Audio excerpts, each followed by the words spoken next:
That's a Jotul egg pan or cake pan or something like that. Cast iron, what does it say there? Product of Norway. And I think this is another Jotul. Jotul, product of Norway. That's a flat bottomed one.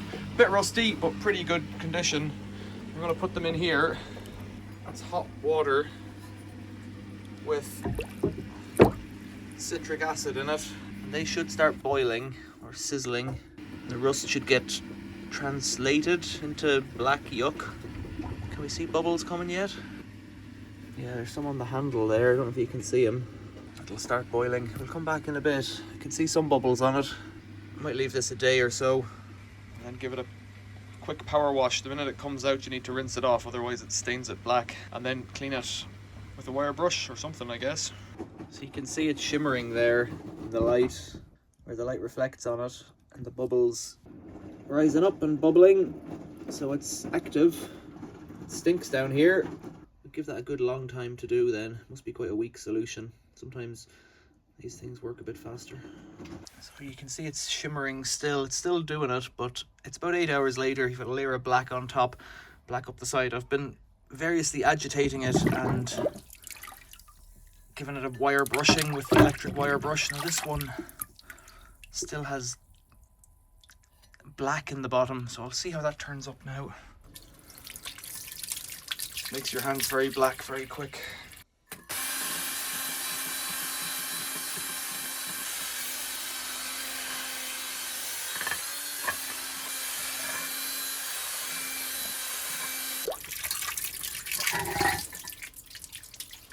Yeah, it's still got black spots in the bottom, rust spots, so I think it'll need a bit longer.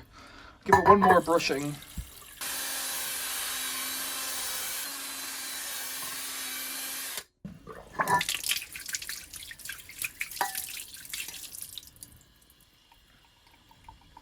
I don't know that this was ever really used. There's all those little circles on the bottom are milled flat, product of Norway. It's cleaned up lovely.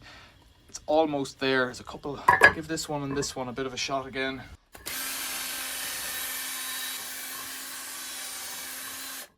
And we'll take a look at the other one.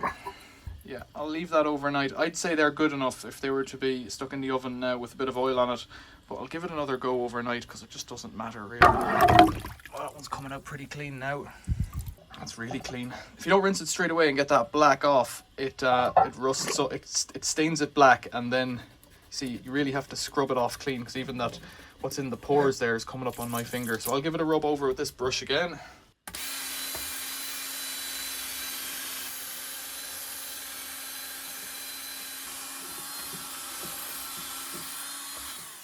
One's actually pretty much perfect. I don't think it would come out of the shop much better than that, but I'll leave it in overnight just because there's a little bit of rust on the back and stuff.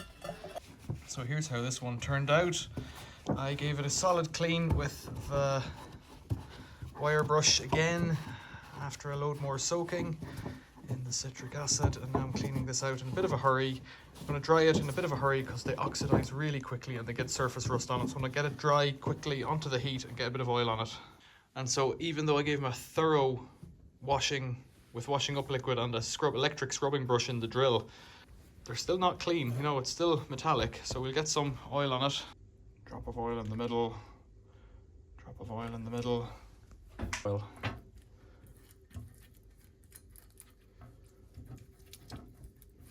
So this oven is already up to 450 Fahrenheit, which is probably good enough for doing this job. What we're trying to stop is the rust. These things will rust instantly once you've done the citric acid on them.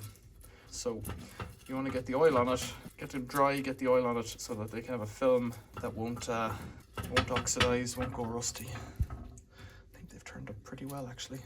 The oil is smoking that I'm spraying all over the place. So let them get quite hot up here because it's hot up there, and I'll put them in the oven. Pour off the excess oil there into the compost. You can see the back of it is going a little bit brown already. That's your oxide. In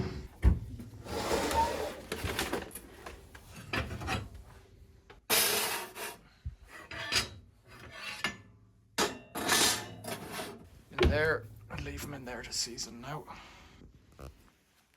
They've been in here the best part of an hour, I'd say.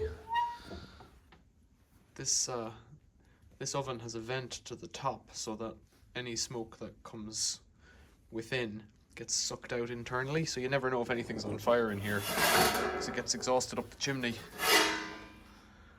Oh, that looks pretty good.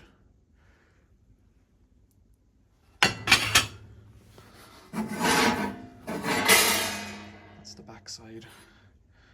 Yeah, that looks pretty good. So the powers that be came in and told me I had to turn them upside down. Well, they did it. So what I'll do is take them out, let them cool down, and I might run through this process again, and that should get me that non-stick feeling. But basically you're done now. That's them clean. Pretty pleased with that. We'll have to get cooking soon.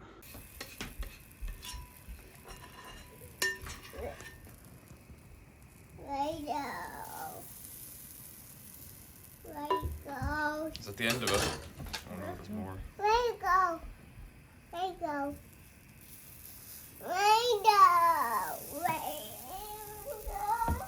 Papa, can you see what's going on up here?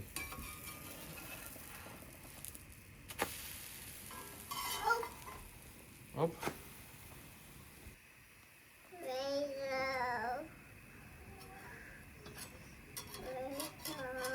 They're very small. Yeah, this one's kind of too small. What?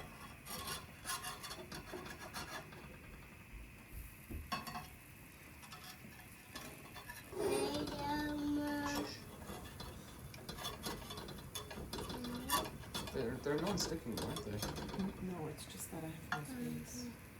No, but they aren't sticking. What? They're not sticking to the bottom, they are coming out. They're coming out fine. It's just me who's... You need some kind of a hook or something, don't you?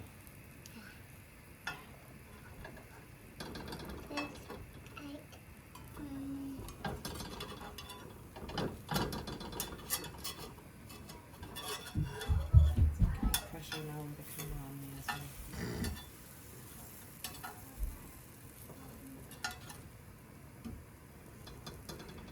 If you run a butter knife around the edge. Yeah, I have got a knife here. Could kind of flip them with a knife earlier, but that's it.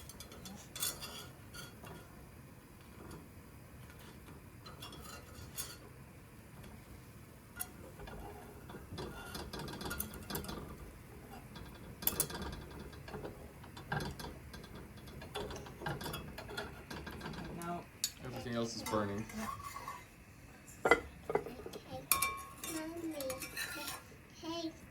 Cake, mommy.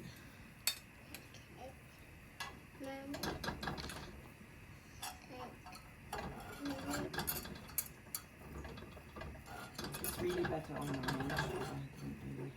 Why is that? Well, I would say that it's better on the range because it wouldn't be as wonky.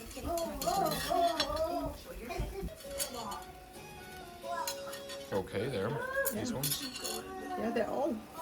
It's if I don't put too much in. Ah, right. So that's the secret, is not to put too much in. I think that's a secret. The handle's hot. Yes, very hot.